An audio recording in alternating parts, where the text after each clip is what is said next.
ሰላም እንዴት ናችሁ? በዛሬ ቪዲዮ ደግሞ ስለ ጡረታ ወይም ፕራይቬት ኢምፕሎይመንት ፔንሽን እንዴት በኢታክስ ማሳወቅ እና መክፈል እንችላለን የሚለውን ነገር እናያለን ማለት ነው። እንግዲህ ኮመንት ላይ አብዛኞቻችሁ የጡረታን ስራ አለን በሚል ስላየሁት ማለት ነው። ስለዚህ ሌሎችም የሚሰራላችሁ የሚፈልጉትን ኮመንት ማለት ትችላላችሁ።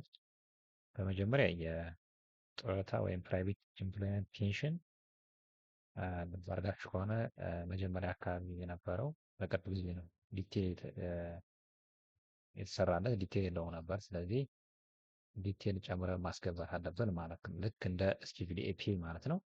ወይም እንደ ስራ ግብሩ ሁሉ የጡረታ ምን ማስገባት አለብን ማለት ነው። ፕራይቬት ኢምፕሎይመንት ፔንሽን ማስገባት አለብን። ለምን እሱ ዲቴሉ ካልገባ የድርጅቶቻችን ሰራተኛ ገቢዎች ሄዶ የጡረታም ሆነ ማንኛውም መረጃዎችን ሲጠይቅ ማግኘት አይችልም ማለት። ስለዚህ እሱን በተመለከተ መረጃዎችን ድርጅታችሁ ከድርጅታችሁ ሰራተኞች እንዲያገኙ ከተፈለገ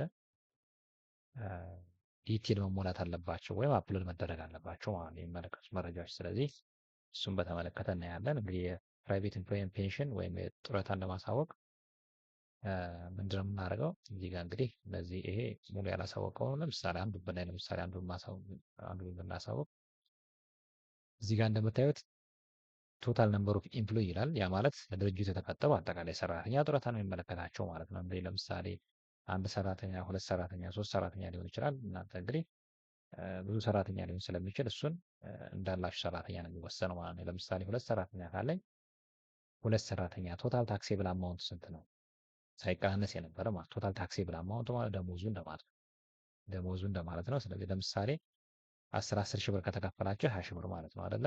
20 ሺህ ብር ማለት ነው። ስለዚህ እሱን ሳስቀምጥለት አውቶማቲክ ሲስተሙ ነው ምን አድርጎ የሚሰጠኝ ማለት ነው የምትከፈለውን ቶታል ታክስ ቱ ፔ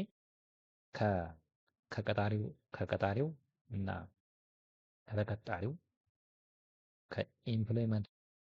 ኢምፕሎይ ኮንትሪቢሽን ሬቱ ያ ማለት ከተቀጣሪው 7% ከቀጣሪው ደግሞ 11% አጠቃላይ 18% ቀንሶ የሚያደርግልኛል ማለት ነው። ካልኩሌት አድርጎ ይሰጡኛል። እንደምታዩት እዚህ ጋር እዚህ 7% ይቆርጣል እዚህኛው ማለት ነው። በተመሳሳይ 11% ይቆርጣል። ጠቅላላ 18% ቆርጦ ያስቀምጥልኛል ማለት ነው። ስለዚህ ጡረታ የምከፍለው ስንት ነው ማለት ነው? 3600 ብር ነው ማለት ነው። 3600 ብር ነው ማለት ነው። ኮንቲኒው ላለኝ እንግዲህ ይሄ 3600 ብር ከማንና ከማን ነው የሚቆርጠው የሚለውን ነገር ዲቴል ማስገባት አለብኝ።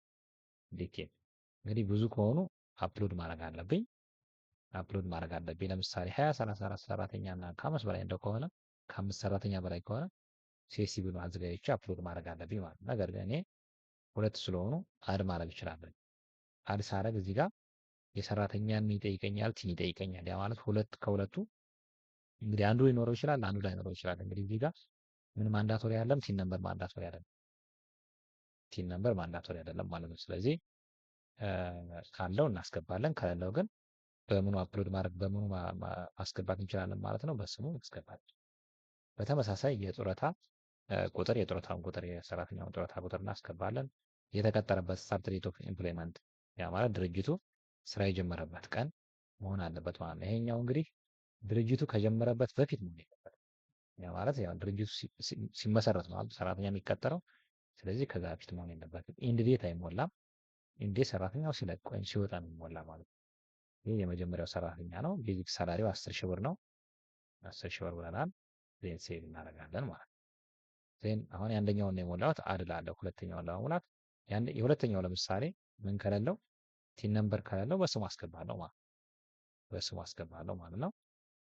ስለዚህ ይሄኛውን ተቀጣሪውን ሙሉ ስም አስገባለሁ ማለት ነው። የተቀጣሪው ሙሉ ስም አስገባለሁ ማለት ነው።